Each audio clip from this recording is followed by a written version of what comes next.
Hey there guys, so I just wanted to show you a video of a bike that we've just finished. It is a P150x. It's a really clean, beautiful bike. It came in original condition. It needed a little bit of work. It had obviously weathered over the years, but it was a completely original bike, unmolested, never been touched.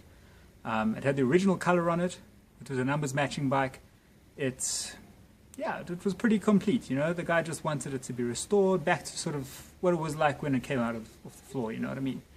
So we restored the bike, we repainted it, we did new cables, new wiring harness, we did new bearings, loads of things, new indicators, new lenses, new lights, all that sort of stuff. And he also wanted it a little bit quicker. He said that the old one was like just a little bit slow for his liking. So we decided to go with a 177 kit. The 177 kit we went with was from Pinasco, and it was a 177 VIT kit, which means valve intake transfer, which means that instead of the intake being on top of the casing, it's right on the sleeve. So they cut out a big square on the sleeve, a reed valve block bolts onto the top of that, and then from on the top of that it gets an extra carb, and the carb that goes onto the top of that is a downdraft carb. It is a Walbro actually, which is a bit more of a chainsaw carb, but it is a 27mm throat, so it gives more than enough sort of juice and that sort of stuff, and makes for quite a nice tunable bike actually.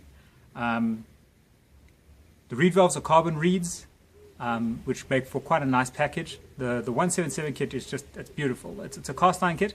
It has an alley head, but it's got a centered spark plug.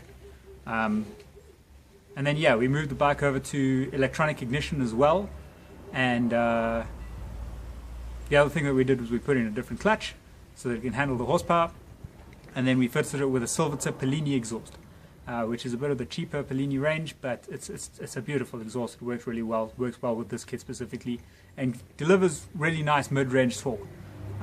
We didn't change up the gearing on the bike too much because the guy wasn't too concerned with highway riding or anything fast.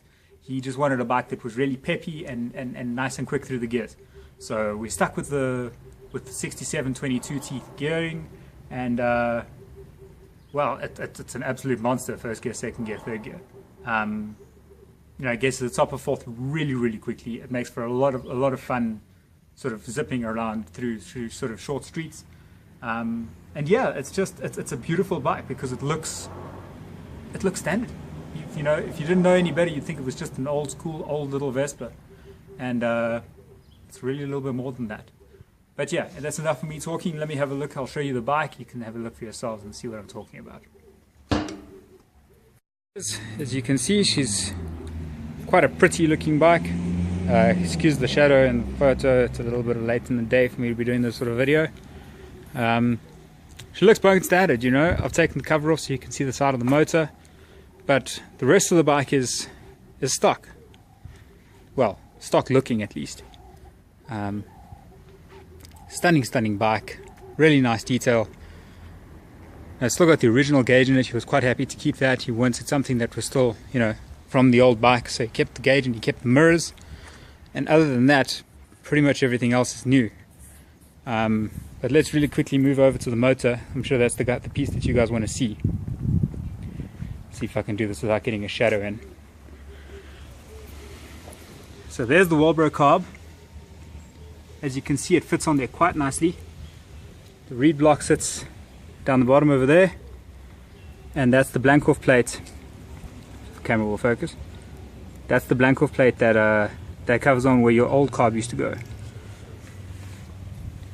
If we look at it from the front here, you can see you've actually got to cut the cowl to get it to fit around the carb, but it comes out looking pretty neat. There you can see the central spark plug, and of course that Pellini silver tip exhaust, which fits really nice and snug underneath. You hardly see it unless you're looking for it, but let me get you a video of this thing starting.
So yeah, that bike always puts a smile on my face. These 177 kits are just unbelievable. They're so much fun and they're so easy to do.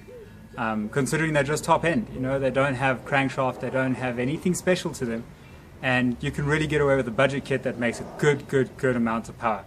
When we're talking about power figures, I'm not really certain on this one specifically, but on previous bikes that I've done, I've seen figures between 25, 26 horsepower on the wheels, which is quite unbelievable considering it comes stock with 7.5. So yeah, it's a big step. We don't see too much more RPM due to it being a cast iron kit. We don't want to give it too much timing because, you know, we battle with cooling a little bit. So we rather stick to making it a mid-range motor. It makes it really nice, really drivable. Does give it a little bit more extra at the top, but not a whole lot. But yeah, it's an unbelievable little bike and an unbelievable little kit. So, yep. Thank you very much for watching. I hope you enjoyed. I'll catch you next time.